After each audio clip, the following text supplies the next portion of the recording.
Most seniors think they have enough, until retirement proves otherwise. I thought I had it all figured out. I really did. After 40 years of working, saving what I could, watching my 401k grow, I felt confident. My financial advisor gave me the green light. My spreadsheet said I was ready.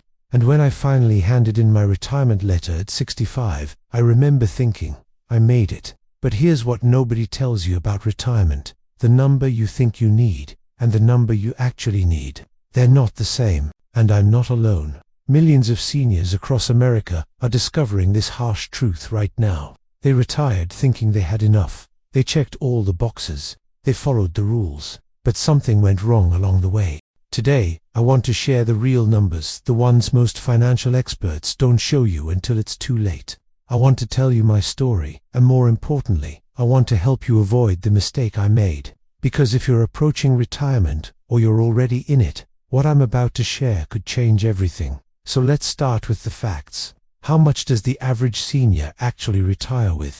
According to the Federal Reserve's latest data, the median retirement savings for Americans aged 65 to 74 is around $200,000. That might sound like a lot, but when you break it down, it's terrifying. If you follow the 4% rule, which says you can safely withdraw 4% of your savings each year, that $200,000 gives you just $8,000 a year.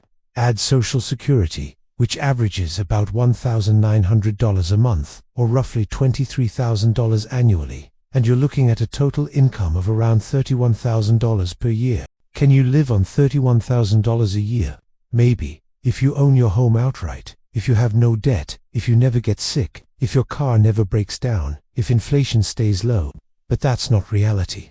And here's the kicker. Nearly half of Americans over 55 have zero retirement savings. Zero. They're entirely dependent on Social Security, which was never designed to be a sole income source. Even those who did save often didn't save enough. Financial advisors used to say you need 10 times your annual salary saved by retirement. So if you made $60,000 a year, you'd need $600,000 saved. But most people don't come close. The gap between what we think we need and what we actually need is massive. And that gap, it's filled with compromises, sacrifices, and stress. Now let's talk about the silent killer of retirement savings: inflation. When I retired 5 years ago, gas was cheaper. Groceries were manageable. My prescriptions didn't make me wince every time I picked them up. But inflation doesn't care about your fixed income. Over the past few years, we've seen inflation rates spike to levels we haven't experienced in decades. Healthcare costs, up 5 to 7% annually. Housing, if you're renting, you felt it. Even property taxes and home insurance keep climbing. Here's what that means in real terms. If you budgeted $3,000 a month for living expenses when you retired, within just 5 years, you might need $3,500 or more just to maintain the same lifestyle. Your savings haven't grown, but your expenses have. And Social Security, those cost of living adjustments don't keep pace. They never have. So that $200,000 you thought would last 20 years, it might only stretch 15. Maybe less if you face unexpected medical bills, home repairs, or family emergencies. This is the reality nobody warns you about. Your money doesn't just sit there working for you. It's slowly being eaten away by forces outside your control.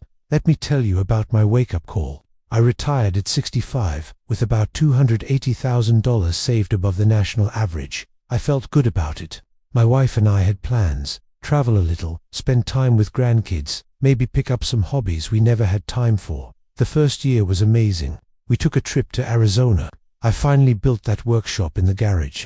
Life felt earned. But by year 3, I started noticing the cracks. Our car needed major repairs for $1,000. My wife needed a dental procedure. Insurance didn't fully cover another $2,500. Our homeowner's insurance doubled.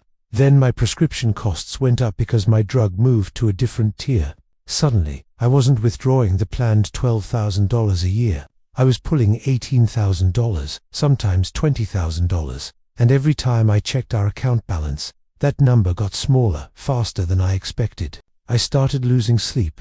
I'd wake up at 3 a.m. doing math in my head. How many years do we have left? What if one of us needs long-term care? What if the market crashes again? The confidence I had on my last day of work, Gone, replaced by a low-level anxiety that never really goes away. And here's the thing, I did everything right. I saved, I invested, I planned, but I underestimated how expensive living would be when you're no longer earning. That's when I realized I wasn't prepared for retirement. I was prepared for the idea of retirement. So what can you do, whether you're about to retire or already there? Here are the money habits that have helped me get back on track, and might help you too. First, track every dollar. I mean it, every single one. I started using a simple budgeting app, and I was shocked at where our money was really going. You can't manage what you don't measure.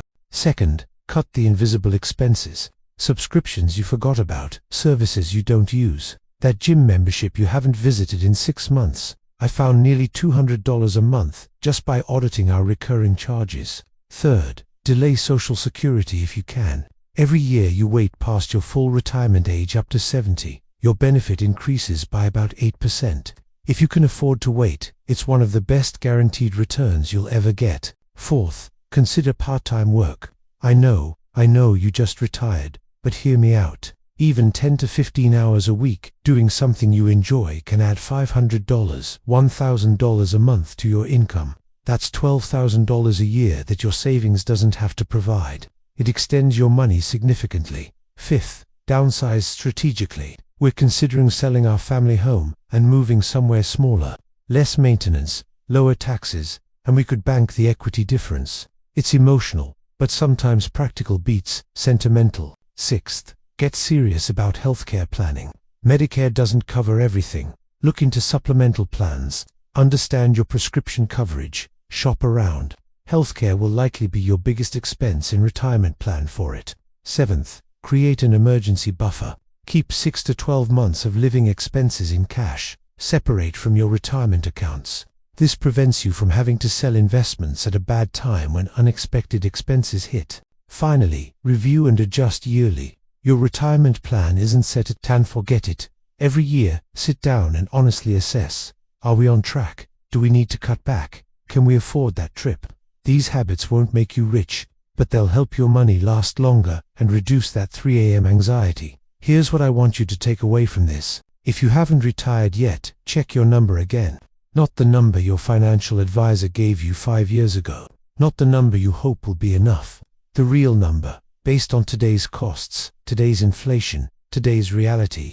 Run the scenarios. What if you live to 90? What if healthcare costs keep rising? What if inflation stays high? Build in cushion, because just enough isn't enough. And if you're already retired and feeling that squeeze, you're not alone. Millions of us are in the same boat. But it's not too late to adjust. Small changes now can make a massive difference over 20 or 30 years. The retirement dream we were sold in this leisure, financial freedom, peace of mind, it's still possible. But only if we're honest about what it actually costs. I thought I had enough. I was wrong. But I'm learning. I'm adapting. And I'm sharing this with you. So maybe, just maybe, you can avoid the mistakes I made. Check your number again. Really look at it. Because the retirement you want depends on getting that number right.